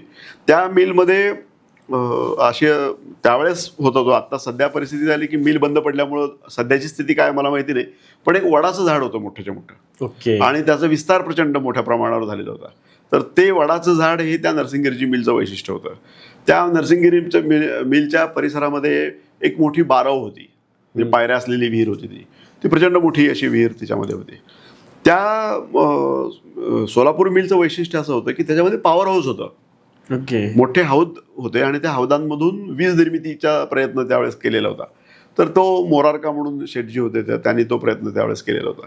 तर त्यासाठी त्या कालखंडामध्ये महात्मा गांधी जेव्हा सोलापुरात आलेले होते तर त्या मोरारकांनी त्यांचं स्वागत वगैरे केलेलं होतं वगैरे. तो एक वेगळा इतिहासातला भाग आहे. पण सांगायचा मुद्दा असा आहे की पॉवर हाऊस बांधणारी स्वतःची हे असलेली जी मिल आहे तर ज्या काळामध्ये आपण हे म्हणतो ना की ऊर्जा पवन ऊर्जा किंवा हे तर त्या ह्याच्यावरची विद्युत ऊर्जा आपण ह्याच्यावरती म्हणतो तर तशा पद्धतीची ऊर्जा निर्मिती जी आहे ती खास एका मिलसाठी करायचं काम जे आहे ते आता आपण सोलार वगैरे बघतो पण तसंच त्याच्यामध्ये त्यांनी केला होता तो प्रयत्न. हा प्रयत्न सुद्धा महाराष्ट्रामध्ये काय अद्भुत अशा पद्धतीचा होता. ह्याच्या आधी कोणी केलेला नव्हता. तर तो त्या मिलचा भाग त्याच्यामध्ये होता. सोलापुरामध्ये या मिलच्या निमित्ताने विविध अशा पद्धतीच्या चाळी तयार झाल्या. हे जे चाळीचं जे हे आहे कल्चर ते मुंबईमध्ये तुम्हाला आढळेल मोठ्या प्रमाणावर आणि मुंबईच्या खालोखाल सोलापुरामध्येच आहे की या चाळीमध्ये जे कामगार राहायचे त्या 3 पाळ्यांमध्ये काम करायचे. आणि 3 पाळ्यांमधून त्यांचं ते सकाळी 7 ते दुपारी 3, दुपारी 3 त्याच्यानंतर रात्री 12-1 वाजेपर्यंत, रात्री 12 पासून पुन्हा सकाळी 7, अशा पद्धतीच्या त्यांच्या वेळा ठरलेल्या असायच्या. त्याची एक विशिष्ट पद्धतीची तिकीटं दिलेली जायची. रोजच्या रोज काम करणारे आणि आठवड्याला पगार, अशा पद्धतीचं ते सगळं तंत्र त्याच्यामध्ये बसवलेलं होतं कामगारांचं. तर ह्या कामगारांच्या चाळी सोलापुरामध्ये मोठ्या प्रमाणावरती आहेत. तर त्या चाळींच्या मधले जे कामगार होते त्यांच्या कबड्डीच्या स्पर्धा व्हायच्या. हां, तर त्याच्यामध्ये त्या कबड्डीच्या स्पर्धा हे सुद्धा सोलापूरचं वैशिष्ट्य आहे. हे सगळे कामगार जे होते तर त्या ह्याच्यामध्ये एक अतिशय चांगले कबड्डीपटू होते. तर ते महाराष्ट्रामध्ये नावारूपाला आलेले होते त्याच्यामध्ये. तर कबड्डीचे सामने हे सोलापूरच्या ह्याच्यामधलं वैशिष्ट्य जे आहे ते. आणि ह्या चाळी ज्या आहेत ह्या सुद्धा वैशिष्ट्यपूर्ण अशा पद्धतीच्या चाळी आहेत. 18 पगड जातीचे सगळे लोक जे आहेत ते अगदी गुण्यागोविंदाने एकोप्याने त्याच्यामध्ये राहत, मुस्लिम बांधव त्याच्यामध्ये राहत असत. सगळ्या समाजाचे लोक जे आहेत ते कुठल्याही पद्धतीचा भेदभाव न करता अतिशय आनंदाने आणि याच्याने राहत, एकमेकांच्या सुखदुःखामध्ये सहभागी होत असत. असा एक चाळीचा मोठा माहोल जो आहे तर तो पण त्या चाळींचं वैशिष्ट्य म्हणून आपल्याला सांगता येईल. हे सोलापूरच्या ह्याच्यामध्ये तुम्हाला हे अन्यत्र कुठं पाहायला मिळणार नाही. म्हणजे अन्यत्र एखादी लातूरला एखादी मिल असेल किंवा अन्य कुठं मिल असू शकेल, पण गिरणगाव म्हणून अशा अनेक पद्धतीच्या, आत्ता मी ज्या म्हणालो त्या व्यक्तिगत मालकीच्या मिल होत्या. पण सोलापूर सूतगिरणी किंवा यशवंत सूतगिरणी ज्या होत्या या सहकारी सूतगिरण्या होत्या. आता सहकारी सूतगिरण्यामध्ये कसं त्यांची एक बॉडी असते, त्याचा अध्यक्ष, उपाध्यक्ष, सेक्रेटरी वगैरे अशा पद्धतीची ती रचना असते. तर या सगळ्या लोकांच्या ह्याच्यामधून त्या मिलच्या मधून जो काही उत्पादन किंवा वस्त्रोद्योग जो होता त्याच्यामधून जो पैसा निर्माण झालेला होता त्या पैशासाठी म्हणून एक उद्योग बँक, औद्योगिक बँक ज्याला म्हणता येईल तशी औद्योगिक बँक सोलापुरामध्ये होती. म्हणजे औद्योगिक बँक सुद्धा महाराष्ट्रामध्ये अन्यत्र अभावाने तुम्हाला आढळतील. औद्योगिक बँक अन्यत्र कुठेही नव्हती, ती सोलापुरामध्ये होती. या औद्योगिक बँकेवरती सगळे पदाधिकारी तेलुगू समाजाचे होते. आता गमतीचा भाग कसा बघा, हे सगळे तेलुगू बांधव जे होते ते सगळे पदाधिकारी होते आणि यांनी मराठी व्याख्यानमाला सुरू केली. उद्योग बँक व्याख्यानमाला म्हणून गणेशोत्सवामध्ये. किती प्रेम असेल मराठी भाषेवरती, मोठं प्रेम त्यांचं आहे. कुचन शाळा सोलापुरामध्ये, कुचन प्रशाला म्हणून एक प्रशाला आहे, तर ती शाळा सुद्धा तेलुगू बांधव जे आहेत ते चालवतात. त्या कुचन प्रशाला किंवा त्या पद्मशाली समाजाची ज्या वेगवेगळ्या शाखा आहेत त्याच्यामध्ये पुल्ली प्रशाला आहे किंवा आणखीन बुर्ला महाविद्यालय, हे सगळे जे आहेत हे सगळे मराठी तिथे शिकवलं जातं आणि सगळे त्याचे जे संचालक किंवा प्रमुख जे आहेत ते सगळे तेलुगू भाषिक आहेत. तर तेलुगू लोक मराठीमध्ये किंवा या सोलापूरच्या संस्कृतीमध्ये मिसळून गेलेले आहेत आणि ते सगळं एक्झिन्सीकरण जे झालेलं आहे सगळ्या वेगवेगळ्या समाजाचं, त्याचं हे मोठं उदाहरण याच्यामध्ये देता येईल. KLEचं उदाहरण आत्ता दिलं जातं, कर्नाटक एज्युकेशन सोसायटीचं जे हे आहे ते. परंतु सोलापूरची सिद्धेश्वर प्रशाला किंवा हे जे आहेत हे सुद्धा लिंगायत समाजाच्या प्रमुखांनी चालवले. त्यांची मातृभाषा कन्नड, या तेलुगू भाषिकांची मातृभाषा कन्नड, तेलुगू. पण या सगळ्यांनी मराठी शाळा आणि मराठी जोपासण्यासाठी मोठा प्रयत्न केलेला आहे. मला वाटतं हे युनिव्हर्सल अशा पद्धतीचं उदाहरण आहे की अन्य भाषिकांनी मराठीची सेवा करणं, मराठी जास्त मोठ्या प्रमाणावरती पुढे आली पाहिजे यासाठी प्रयत्न करणं, ही अतिशय वेगळी अशा पद्धतीची घटना जी आहे ती सोलापुरातच आहे. तर हे तुम्हाला अन्यत्र कुठं आढळणार नाही. हा एक चांगला महत्त्वाचा भाग त्याच्यामध्ये आहे. आणि तेलुगू भाषिकांच्या ह्याच्यामधले गमतीचा भाग पण बघा, राजकारणामध्ये सोलापुरामधले पहिले खासदार किंवा महापौर जे होते हे तेलुगू भाषिकच होते. महापौर ह्याच्यामध्ये ते. त्याच्यानंतर आपले खासदार जे आहेत ते एका टर्ममध्ये गंगाधरपंत कुचन होते, धर्मण्णा सादुल होते, लिंगराज वल्ल्याळ होते, हे सगळे तेलुगू भाषिक आहेत. म्हणजे खासदारकीचं सोलापूरचं जे वैशिष्ट्य आहे तर हे सगळे तेलुगू भाषिक आहेत. तर तेलुगू भाषिक खासदार महाराष्ट्रामध्ये दिल्लीच्या संसदेमध्ये काम करणं हे पण सोलापूरचं वेगळं वैशिष्ट्य आपल्याला सांगता येईल की त्यांना सगळ्यांनी निवडून दिलेलं आहे. आणि हे बांगड्या पण होत्या का तिकडच्या फेमस? बांगड्याचा जो भाग होता ना तर तो सोलापुरामध्ये विजापूर बेस भाग आहे. तर विजापूर बेस भागामध्ये कसं असायचं की लाखाच्या बांगड्या, म्हणजे मेण वितळवून किंवा लाख वितळवून ज्या बांगड्या तयार केल्या जात्या तर त्या बाजारामध्ये त्या कालखंडामध्ये कसं काचेच्या बांगड्यांपेक्षा या जास्त टिकायच्या. म्हणून त्या बांगड्या खरेदी करण्यासाठी मोठ्या प्रमाणात गर्दी व्हायची. मनियार म्हणून त्यावेळेस एक व्यापारी होते ते विजापूर बेस भागामध्ये, तर ते मोठ्या प्रमाणावरती या लाखाच्या बांगड्या आणि असं हे तयार करायचे. त्याच्यामध्ये आमच्याकडे बंजारा समाज पण मोठ्या प्रमाणावरती असल्यामुळं बरोबर अशा वेगवेगळ्या समाजाच्या महिला ज्या आहेत, मुस्लिम समाजाच्या महिला ज्या आहेत या बांगड्याचा वापर करायच्या. त्यामुळे ह्याचा मोठा प्रसार आणि प्रचार झाला. पण नंतरच्या काळाच्या ओघामध्ये आता महिला बांगड्या वापरणं प्रमाणच कमी झालेलं, तर मुली तर काही वापरतच नाहीत. आता सोलापूरचं सर जर कोणी नेटवर टाकलं ना तर त्याला काय नाही का सिद्धेश्वर मंदिर येतं पहिलं. तर कोणी आलं तर म्हणा की बाबा सोलापूरमध्ये काय बघायचं तर सिद्धेश्वर मंदिराला एकदा भेट द्या असं सांगतात. सिद्धेश्वरची यात्रा पण असते मोठी. तर त्या संदर्भात मला जाणून घ्यायचं होतं की नक्की त्याचा इतिहास काय, ते मंदिराचं काय वैशिष्ट्य वगैरे सगळं. सोलापूरचं सिद्धेश्वर मंदिर जे आहे हे युनिक अशा पद्धतीचं मंदिर आहे. त्याचं कारण असं की ते पाण्यामध्ये आहे. ओके. म्हणजे सोलापूर जिल्हा जो आहे तो पर्जन्य छायेचा प्रदेशामधला आहे. सोलापुरामध्ये पाऊस जेमतेम वार्षिक सरासरी जर म्हटलं तर 545 मिलीमीटर पाऊस पडतो. ओके. 545 मिलीमीटर पाऊस. तर त्या पावसावरती जे काही तलाव बिलाव भरायचं वगैरे जो तो मुद्दा आहे तो आहे. पण 13व्या शतकामध्ये मला वाटतं सिद्धेश्वरांची 11व्या शतकामध्ये श्री सिद्धेश्वर सोलापुरामध्ये अवतार त्यांनी घेतला असं म्हटलं जातं. तर त्या 11व्या शतकामध्ये सिद्धेश्वरांनी तो तलाव खोदलेला आहे.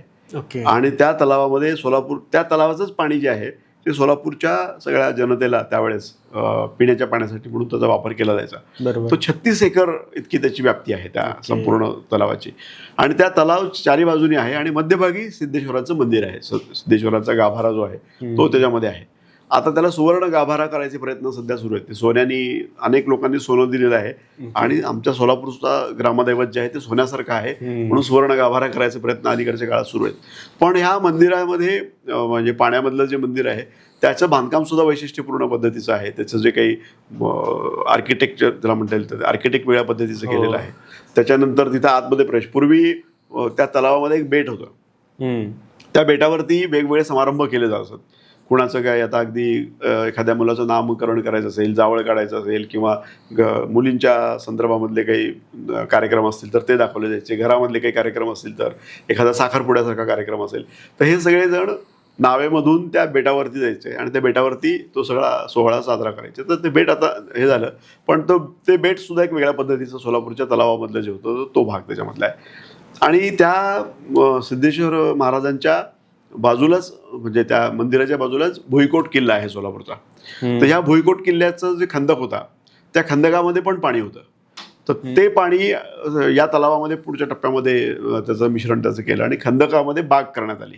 ती हुतात्मा बाग म्हणून सोलापूरची जी बाग आहे ती खंदकात आता आहे त्या भुईकोट किल्ल्याच्या. आणि भुईकोट किल्ल्यामध्ये सुद्धा किल्ल्याची बाग केली आता एक किल्ला बाग म्हणून त्याच्यामध्ये. तर भुईकोट किल्ला हे पण सोलापूरचं वेगळं वैशिष्ट्य आहे. आणि भुईकोट किल्ल्याशी लगतच सिद्धेश्वर महाराजांचं हे श्री सिद्धेश्वर ग्रामदैवताचं हे आहे. तर सिद्धेश्वरांची यात्रा जी आहे तर ही सुद्धा अगदी वेगळ्या पद्धतीची. या यात्रेला सुद्धा मोठा इतिहास आणि मोठी परंपरा त्याच्यामध्ये आहे की त्याची सिद्धेश्वर महाराजांच्या त्या यात्रेबद्दलची चर्चा आहे. 7 त्याच्या ज्या योगदंड जे आहेत ते त्या योगदंडांची मोठी मिरवणूक त्याच्यामध्ये निघते. अशा पद्धतीने जेजुरीला किंवा अन्य ठिकाणी योगदंड किंवा आम्ही त्याला हाबूच्या काठ्या म्हणायचो. हाबूच्या काठ्या ते हाबू म्हणून जे होते ते मानकरी होते.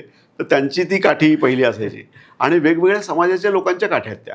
म्हणजे सोलापूरचं जे सामाजिक एकत्रीकरण किंवा सामाजिक एकता ज्याला म्हणता येईल ती ही एकता या यात्रेमधून दिसते त्याच्यामध्ये की वेगवेगळ्या समाजाचे वेगवेगळ्या जातीच्या काठ्या त्याच्यामध्ये आहेत. तर तो एक त्या काठ्यांचा सोहळा पाहणं, बाराबंदी घातलेले जे सगळे हे असतात त्याच्यामधले. तर त्या बाराबंदी म्हणजे 12 ठिकाणी बांधलेलं ते हे असते. ती बाराबंदी जो पोशाख त्याचा असतो तो फेटा घातलेला असतो, धोतर त्यांनी घातलेलं असतं, नेहरू शर्ट आणि बाराबंदी तो पोशाख त्याच्यामध्ये असतो. तो गुडघ्यापर्यंत पायघोळ अशा पद्धतीचा तो असतो. युनिक वेगळ्या पद्धतीचा आहे. आणि त्याची गंमत अशी आहे की जो पहिली काठी किंवा एकूणच काठी उचलणारा जो त्याचा मानकरी जो आहे हा 24 तास उपास करतो. ओके. आणि ती काठीचं वजन इतकं उंच असतं आणि वजन मोठ्या प्रमाणावर काठीची उंची मोठ्या प्रमाणावर उंच असते. तर त्याला मान दिलेला असतो. तर तो 24 तास उपास करून मग ती काठी उचलून घेऊन जातो.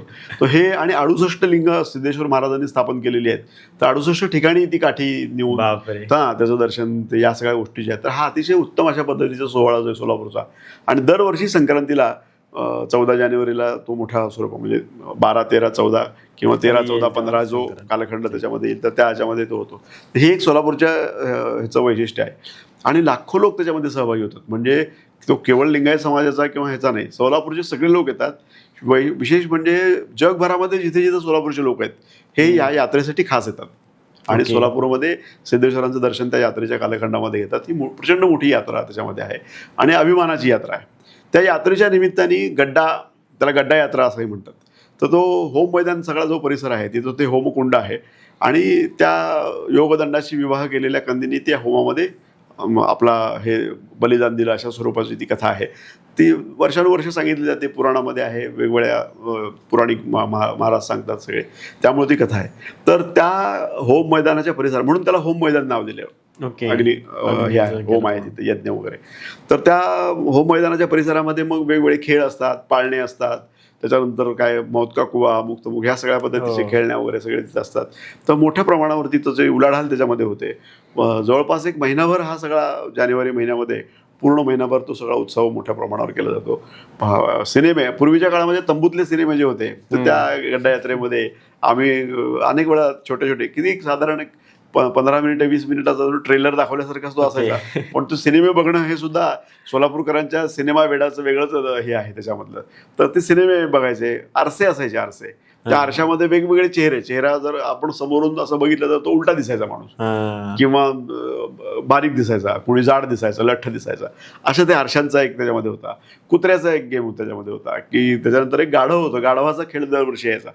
तर तो गाढवाला गाढव म्हणतात, पण तो जो गाढवाचा जो माणूस होता तर त्यालाही समजा एक उदाहरण त्याचं असं आहे की त्याने एक रुमाल आहे आणि तो समजा तो पाहणारे सगळे लोक चारी बाजूने जे उभे आहेत त्यापैकी कोणाच्या तरी पाठीमागं नेऊन जर टाकला तर बरोबर गाढव शोधत असे की ते याच्याकडे आहे.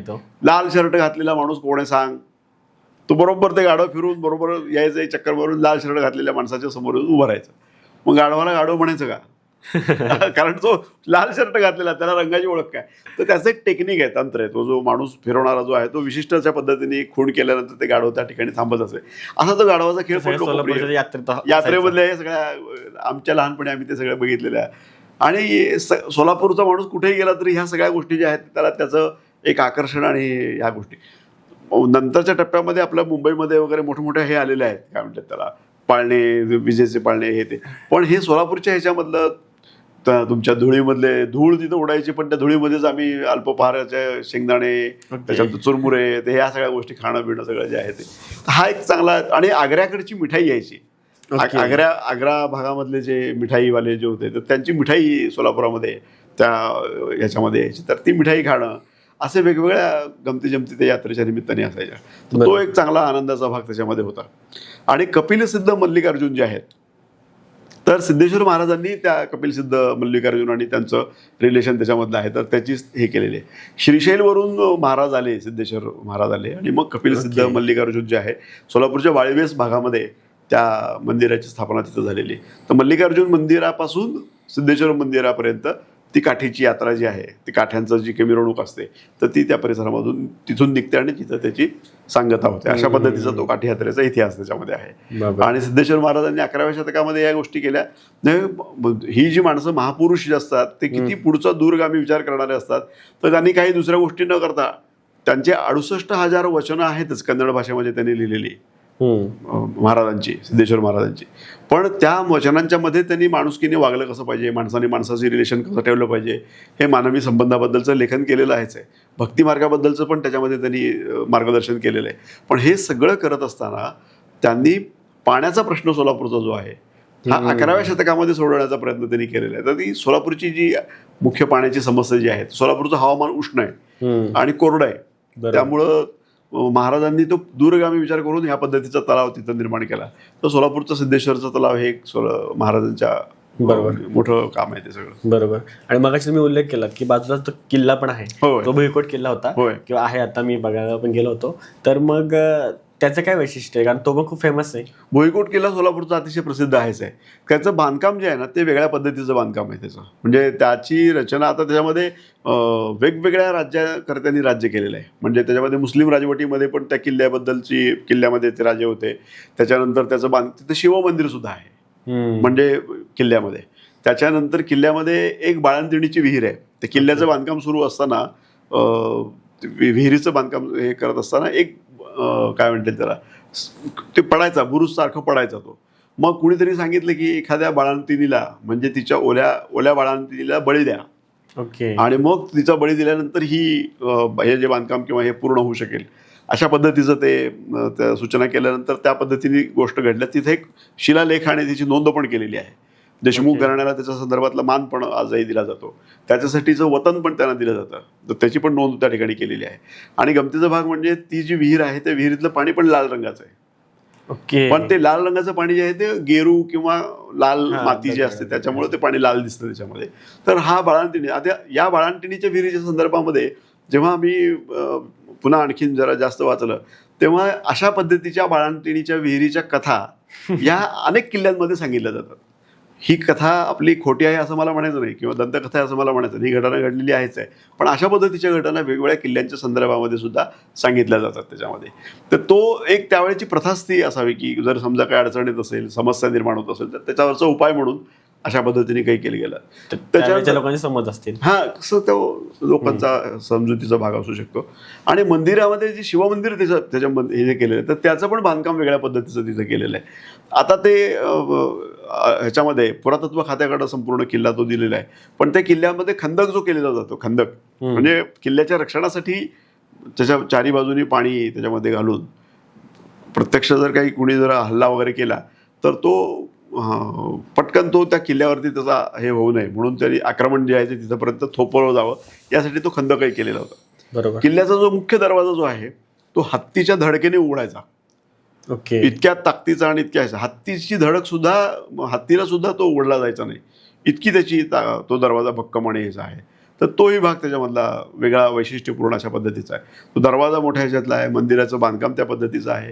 ते मंदिराचे जे दगड तिथे आहेत आपण जर बघितलं तर दोन्ही हात असे लांब पसरले आपण तर तेवढ्या लांबीचे त्या बुरुजावरचे जे दगड आहेत तर ते एवढे मोठे दगड त्याच्यामध्ये आहेत. ते घडवले कसे असतील त्या कालखंडामध्ये, ते घडवणारे किती माणसं असतील आणि त्याचं बांधकाम किती वर्ष चाललेलं आहे ते सगळं. हा एक अतिशय वेगळा आणि अद्भुत अशा पद्धतीचा किल्ल्याचा इतिहास आपल्याला सांगता येऊ शकतो त्याच्यामध्ये. बरोबर. आणि मग तिकडे अजून एक म्हणजे एक जागा आहे तिथे हुतात्म्यांचं पण एक स्मारक पण आहे. मग त्या स्मारक करण्यामागची काय कहाणी आणि ते कोण होती ती लोक? सोलापूरचं जे काय म्हणतात त्याला सोलापूर असं आपण मगाशी चर्चेत म्हणालो होते, तर सोलापूरचा क्रांतीचा इतिहास जो आहे सोलापूरचा, त्याच्यामध्ये 4 हुतात्म्यांचं महत्त्व सोलापूरचं खूप आहे. ओके. म्हणजे दुसऱ्या महायुद्धाच्या कालखंडामध्ये ब्रिटिश लोक जे होते हे सगळे दुसऱ्या महायुद्धाच्या याच्यामध्ये, कारण ते मित्र राष्ट्र आणि यांचा युद्धाचा कालखंड जो होता तो दुसऱ्या महायुद्धाच्या कालखंडामध्ये त्यांचं लक्ष तिकडं होतं. त्या कालखंडामध्ये सोलापूर स्वतंत्र करण्याच्या दृष्टिकोनातून, भारत स्वतंत्र करण्याची तर हे चाललीच होती, चले जाव चळवळ मोठ्या प्रमाणावर सुरू होती. त्यावेळेस सोलापूरच्या लोकांनी एक आंदोलन केलं, त्याच्यामध्ये ब्रिटिशांनी गोळीबार केला. त्या गोळीबारामध्ये शंकर शिवदारे नावाचे एक कार्यकर्ते होते, स्वातंत्र्य सैनिक होते, तर ते शहीद झाले त्याच्यामध्ये. आणि त्याच्यानंतर सोलापुरामध्ये जे एक हे उसळलं, त्याच्यामध्ये क्रांतीचं हे उसळलं आणि त्याच्यामधनं मग त्याच्यामध्ये अब्दुल रसूल कुर्बान हुसेन, मल्लप्पा धनशेट्टी, जगन्नाथ शिंदे आणि श्री किसन सारडा. आता पुन्हा ही पण सगळी 4ही माणसं वेगवेगळ्या जातीची आणि वेगवेगळ्या धर्माची आपल्याला लक्षात येते. तर हे सोलापूरचं वैशिष्ट्य. तर ही 4 हुतात्मे जे आहेत सोलापूरचे, या 4 हुतात्म्यांनी या पद्धतीचं बंड केले असं लक्षात आल्यानंतर इंग्रजांनी त्यांना पकडलं. ते 3 दिवस स्वतंत्र होतं सोलापूरचं, सोलापूर स्वतंत्र होतं. त्याच्यानंतर या सगळ्यांना पकडल्यानंतर यांना त्यांनी फासावरती दिले 1931 साली आणि तो दिवस होता 12 जानेवारीचा. 12 जानेवारीला हुतात्मा दिन म्हणून पाळला जातो. 1931 सालची ही घटना आहे. आणि यांचं स्मारक जे आहे ते तुळजापूर वेस, तुम्ही जे म्हणालात सोलापूरची जी तुळजापूर वेस आहे त्या तुळजापूर वेशीमध्ये हुतात्म्याचं स्मारक आहे. तर तो हुतात्म्यांचा ह्याच्यामधला अतिशय जाज्वल्य अशा पद्धतीचा इतिहास आहे. सोलापूरच्या नंतरच्या कालखंडामध्ये मगाशी जसं मी बोललो सोलापुरी भाषेमध्ये, काय करायला हवे, काय नाही निवांत आहे. तर हे जे निवांतपण सोलापूरचं जे आहे ते नंतरच्या टप्प्यामध्ये आलंय. पण पेटलेली माणसं जी होती ती त्या हुतात्म्यांच्या कालखंडामध्ये होती.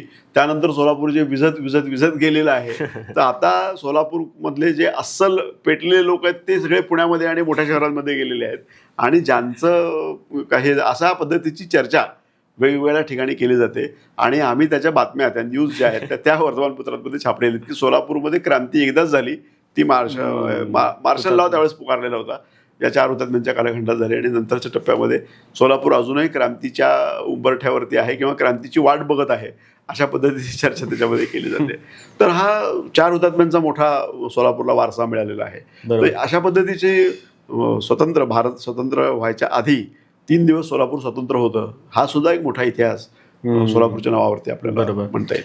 मग आता आपण जे सिद्धेश्वर मंदिर पाहिलं, पण आता सोलापूरमध्ये किंवा परिसरामध्ये अजून म्हणजे महत्वाची कोणकोणती मंदिरं आहेत की आपल्याला ऑडियन्सला माहिती असली पाहिजेत की ह्या गोष्टी पण सोलापूरमध्ये खूप चांगल्या आहेत बघण्यासारख्या? सोलापूरचं आत्ताच्या कालखंडामधलं वैशिष्ट्य असं आहे, सोलापूरची रूपाभवानी जी आहे ही तुळजाभवानीचं प्रतीक आहे. ओके. तर तुळजापूरच्या रस्त्यावरतीच ते रूपाभवानीचं मंदिर आहे. पण सोलापूर आता जे विकसित होत आहे किंवा सोलापूरचा लौकिक जो आता वाढलेला आहे तो अक्कलकोटचे स्वामी महाराज, स्वामी समर्थ, तुळजापूरची तुळजाभवानी, त्याच्यानंतर आपल्या गाणगापूरचे दत्त महाराज आणि पंढरपूरचा विठोबा, या सगळ्या ह्याच्यामुळे सोलापूर सेंटर असल्यामुळे आणि सिद्धेश्वर महाराज आपले, त्यामुळे सोलापूरचं हे धार्मिक ज्याला वातावरण म्हणता येईल किंवा धार्मिक लोक जे येतात सातत्याने जगभरामधून येतात, सोलापुरात निवासाला येतात आणि ह्या सगळ्या ठिकाणी जाऊन भेट देतात. ही सगळी मंदिरं वैशिष्ट्यपूर्ण अशा पद्धतीची आहेत. म्हणजे तुळजाभवानीचं मंदिर तर अतिशय वैशिष्ट्यपूर्ण असं आहे. त्याच्यानंतर पंढरपूरचा विठोबा जो आहे तर हे सगळ्याच लोकांचं दैवत आहे, त्याचं सर्वसामान्य माणूस त्याच्यामध्ये आहे. आणि ही जी वारी आहे त्या वारीचा इतिहास तर फार मोठा आहे. म्हणजे आळंदीपासून देहूवरून वगैरे जे तुकोबाच्या आणि यांच्या पालख्या येतात ज्ञानोबाच्या आणि विठोबाला येतात, तर हा एक मोठा पंढरपूरचा आणि सोलापूरशी रिलेटेड अशा पद्धतीचा मोठा इतिहास त्याच्यामध्ये आहे. वारीचा इतिहास तो, आणि वारीच्या इतिहासावरती अनेकांनी वेगवेगळ्या पद्धतीने लिहिले, मोठमोठे ग्रंथ लिहिलेले आहेत. तर तोही त्याच्यामधला भाग त्याच्यामध्ये आहे. अक्कलकोट स्वामी समर्थ जे आहेत तर त्यांचं पण मोठं योगदान जे आहे ते या सोलापूरच्या विकासाच्या याच्यामध्ये त्यांची कृपादृष्टी ज्याला आपण म्हणू तर ती सुद्धा सोलापूरवरती आहे. कारण अक्कलकोट स्वामी महाराजांच्या दर्शनासाठी सुद्धा विशेषतः कोकणामधून असेल, मुंबईमधून असेल, पुण्यामधून असेल, अनेक भाविक जे आहेत ते मोठ्या प्रमाणावरती येतात. आणि आत्ताचं एक निरीक्षण असं आहे की जवळपास रोज 50,000 लोक जे आहेत हे ऑफ सीझनला सोलापूर परिसरामध्ये या दर्शनासाठी म्हणून येत असतात.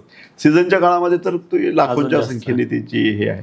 त्यामुळं ही मंदिरं हे एक सोलापूरची वेगळं वैशिष्ट्य, ही 4-5 ठिकाणं जी आहेत ती सोलापुरामधलं जसं मी म्हणालो तसं ते कपिलसिद्ध मल्लिकार्जुनाचं मंदिर जे आहे त्याचंही बांधकाम वेगळ्या पद्धतीचं वैशिष्ट्यपूर्ण स्वरूपाचं आहे. त्याच्यानंतर रूपाभवानीचं मंदिर जे आहे ते सुद्धा वेगळ्या पद्धतीचं आहे. तर ह्या अशा सगळ्या धार्मिक ह्याच्यामधलं वातावरण सोलापूरचं जे आहे ते सोलापूरचे लोक भाविक आहेत सगळे. बरोबर. आणि गणपती मंदिर तिथलं तर गणपतीचा तर तो फारच महत्वाचा भाग आहे. लोकमान्य टिळकांनी गणेशोत्सव सुरू केला, पण लोकमान्य टिळकांना गणेशोत्सव सुरू करण्याची प्रेरणा जी आहे ती सोलापुरात मिळाली. ओके. हा, तर साधारणपणे 1853 साली लोकमान्य टिळक सोलापुरामध्ये आलेले होते आणि सोलापुरामध्ये त्यावेळेला आजोबा गणपती ज्याला म्हणतात तो सार्वजनिक गणपती उत्सव तिथं त्यावेळेस केला जायचा. आणि त्या आजोबा गणपतीच्या उत्सवाच्या ह्याच्यावरून 1893 सालापासून लोकमान्य टिळकांनी संपूर्ण महाराष्ट्रभरामध्ये इंग्रजांच्या विरोधामध्ये एकी निर्माण व्हावी आणि हे करावं म्हणून त्यांनी हा गणेशोत्सव सुरू केला. तर लोकमान्य टिळकांना प्रेरणा देणारा असा सोलापूरचा गणेशोत्सव जो आहे तो सोलापूरचा आहे. तो आजोबा गणपतीचं मंदिर सोलापूरचं जे आहे ते सुद्धा वेगळ्या पद्धतीचं आहे. ती मूर्तीसुद्धा ती त्या गेल्या शेकडो वर्षापासून ती त्याच पद्धतीची मूर्ती आहे. त्या मूर्तीमध्ये कुठल्याही पद्धतीचा बदल केला गेलेला नाही आहे.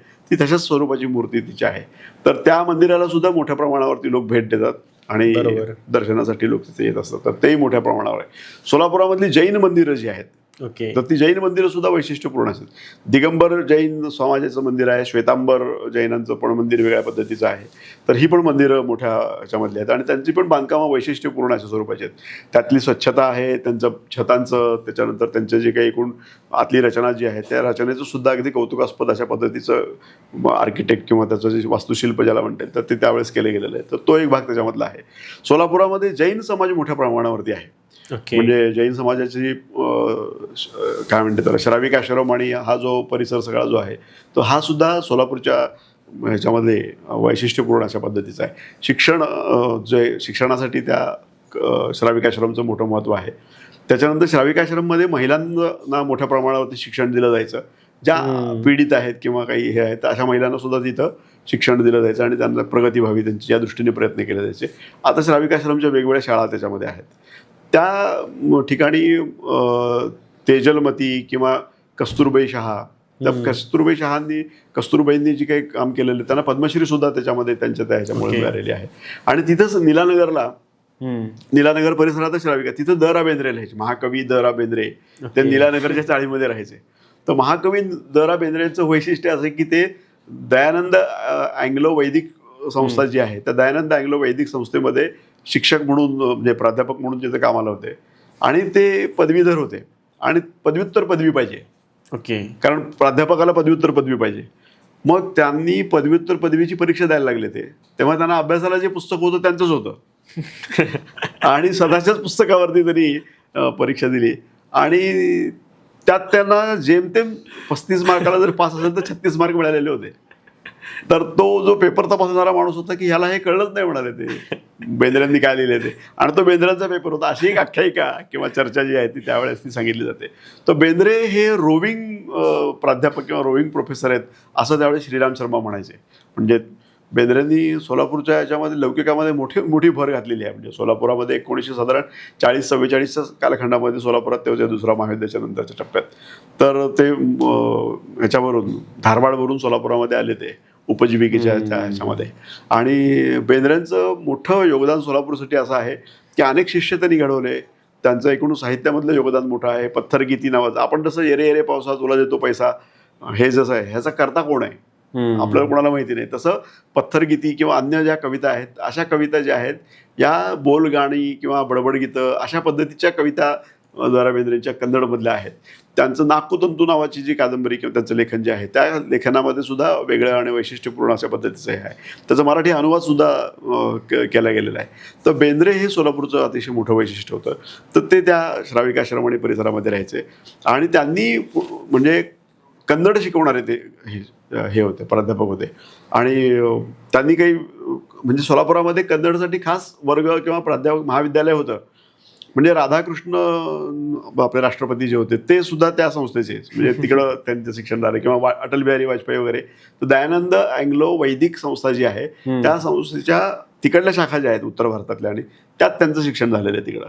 आणि बेंद्रे या सोलापूरच्या शाखेमध्ये शिकवा 1944 ती साधारण 40-44च्या त्या दरम्यान ते सोलापुरामध्ये होते. तर हे सोलापूरचे बेंद्रे हे एक सोलापूरचं वेगळं वैशिष्ट्यपूर्ण अशा पद्धतीचं व्यक्तिमत्व होतं. आणि त्यांच्याबद्दलचा आदर सार्वकालिकच आहे. त्यांना काय म्हणतात त्याला मोठं हे दिलेलं. आता त्यांच्या ह्याची जी काय म्हणतात अस्मितेची म्हणण्यापेक्षा अभिमानाची जी गोष्ट आहे त्यांच्याबद्दल सांगितली जाते. त्यांना स्वतःचा अभिमान कसा होता. एरवी ते रस्त्यावरती एखादा माणूस काहीतरी गात असेल तर त्याच्या समोर बसून त्याचं गाणं नीट ऐकत असत. हां, तो समोर झाडाखाली बसलाय आणि ते गात आहेत, तो काय गातो आहे, त्याचे शब्द काय आहेत, कुठलं काव्य त्याचं आहे वगैरे अशा पद्धतीचं ते ऐकून घेत असत. गरीबातल्या गरीब माणसाबरोबर चर्चा करत असत. भिकारी असेल तर भिकाऱ्याबद्दल सुद्धा चर्चा करत. दरवाजावर एखादा भिकारी आला तर त्याला सुद्धा घरात बोलवून त्याच्याशी चर्चा करत असेल. पण एकदा सोलापूरच्या त्यावेळच्या नगराध्यक्षांनी त्यांचा शिपाई पाठवला. ओके. आणि बेंद्र्यांना मी बोलवलंय म्हणून सांग म्हणाला, येऊन जा मला भेटा, माझं काम आहे जरा त्यांच्याकडं.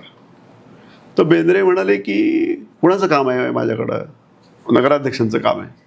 मग नगराध्यक्षांचं काम असेल तर त्यांनी माझ्याकडे आलं पाहिजे का मी त्यांच्याकडे गेलो पाहिजे? म्हणजे त्यावेळेस त्या नगराध्यक्षांना चूक कळाली. तिला आले, बग्गीमध्ये बसून त्यांच्या घरी आले, त्यांनी माफी मागितली, ते सगळं झालं. पण सांगायचा मुद्दा काय की स्वतःबद्दलचा स्वाभिमान असणारे साहित्यिक जे आहे त्याला ताठ बाण्याचा कवी आणि साहित्यिक म्हणून बेंद्रांचा हा उल्लेख. आणि दुसरीकडं साध्या गोष्टींमध्ये म्हणजे अगदी सामान्य माणसाशी सुद्धा चर्चा करणार, बोलणार ते दयानंद कॉलेजमध्ये ते कसं आहे त्यांचा वर्ग कसा असायचा, ती मुलं जी असायची ती झाडाखाली वगैरे जमली की झाडाखालीच वर्ग सुरू व्हायचा. आणि तसं तो वर्ग सुरू झाला की लोक काय म्हणायचे, ते अन्य प्राध्यापक वर्ग तक्रार करायचे ते श्रीराम शर्मांकडं. ओके. की हा माणूस जो आहे प्राध्यापक जो आहे तो झाडाखाली मुलांना शिकवतोय, आपण शाळा कॉलेज बांधलेले, हॉल आहे आपला, तिथं तरी घ्यायला पाहिजे. तर ते म्हणाले की हा माणूस हे आपल्या कॉलेजचं, आपल्या शिक्षण संस्थेचं वैशिष्ट्य आहे. हा माणूस आपल्याकडे येऊन शिकवतो, हे आपलं भाग्य आहे. ओके. आणि तुम्ही त्याच्यासारखं जेव्हा शिकवायला लागाल ना त्यावेळेला तुम्ही हे बोला. अशा पद्धतीची समज जी आहे ती त्यावेळेस त्या सचिवांनी त्यावेळेस सगळ्या लोकांना दिलेली होती. तर असं एक मोठं बेंद्र्यांचा ऑरा किंवा बेंद्र्यांचं वलय जे सोलापूरला होतं त्याच्यामध्ये. आता हा जो भाग होता तो पहिला भाग होता आपल्या सोलापूरच्या पॉडकास्टचा. आणि आय होप तुम्हाला हा व्हिडिओ आवडला असेल तर लाईक करा, कमेंट करा आणि चॅनल सबस्क्राईब जरूर करा. कारण जेवढे आपले सबस्क्रायबर वाढतील तेवढे आपण चांगले गेस्ट आपल्या चॅनल आणू शकतो. म्हणून चॅनल सबस्क्राईब करा आणि जाणून घ्या आपल्या लोकांच्या गोष्टी आपल्या मराठीत. आणि जो पुढचा जो भाग येणार आहे त्याला नक्की तुम्ही बघा. त्यासाठी हा पहिला पॉडकास्ट जो आहे, जो पार्ट आहे तो तुम्ही लोकांना शेअर करा, म्हणजे त्यांना ह्या दुसऱ्या पॉडकास्टबद्दल उत्सुकता लागेल आणि हा पार्ट संपल्यानंतर तो पार्ट देखील बघतील. तर त्यासाठी लाईक करा, कमेंट करा आणि चॅनल सबस्क्राईब जरूर करा.